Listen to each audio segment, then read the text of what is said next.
नमस्ते साथीहरू, सम्पूर्णलाई स्वागत छ मेरो लोकेन्द्र जोशी फेसबुक पेजमा। मैले यहाँहरूलाई पहिले चाहिँ धेरै कुराहरूको बारेमा जानकारी दिइरहेको थिएँ। आज म तपाईँहरूलाई एउटा औषधिको बारेमा जानकारी दिँदैछु।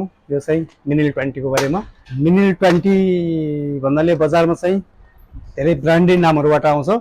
यसको नाम जेनेरिक नेम भनेको चाहिँ एउटै हुन्छ, मिनिल 20 भनेर आउँछ, अनि हाइपरनल 20 भनेर आउँछ, परायन 20 भनेर आउँछ। धेरै नामहरूबाट बजारमा आउँछ, तर हाम्रोमा मिनिल 20 लाई हाइपरनल भन्ने नामको हुन्छ। यो चाहिँ 10 mg मा पनि आउँछ, 20 mg मा पनि आउँछ, 40 mg मा पनि आउँछ र 60 mg मा पनि आउँछ।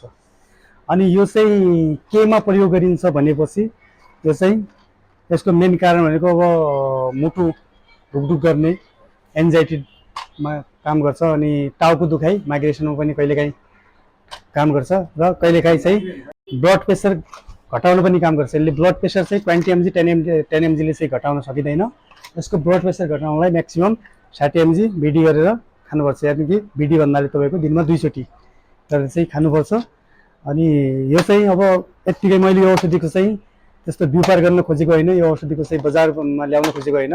यो औषधिको के का अनि कसरी युज हुन्छ, कुन रूपमा युज हुन्छ भनेर बताएको हो। अनि यो औषधि खानुभन्दा पहिला एकचोटि चाहिँ डक्टरको कन्सल्टेसन लिनुपर्छ, जुन कि तपाईँले साइकेट्रिस्ट डक्टरको कन्सल्टेसन लिँदा पनि हुन्छ र फिजिसियन डक्टरको कन्सल्टेसन लिँदा पनि हुन्छ। कहिलेकाहीँ कार्डियोलोजिस्टले पनि ब्लड प्रेसर डराएर अनि हातखुट्टा कामेर टाउको दुखेर कहिलेकाहीँ ब्लड प्रेसर बढ्छ भने त्यो अवस्थामा पनि चाहिँ मिनिल 20 लाई दिने गर्छन्।